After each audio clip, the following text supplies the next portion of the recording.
এতটা পরিমাণে পানি হচ্ছে যে আন্ডে খাওয়ার মতো কোনো বুদ্ধি নেই। চুলার দিকে যাওয়াই তো যাচ্ছে না। মোর চুলার দিকে তো চাইরে পাঁচটা করে ভিজে-টিজে একাকার। ফের আন্দা খাওয়ার তো বাদ নাই।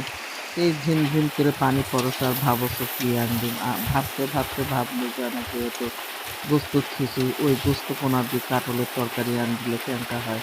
আমার রংপুর দিনাজপুর জেলার মানুষ কিন্তু যখন তখন দেশি তরকারি খায় না।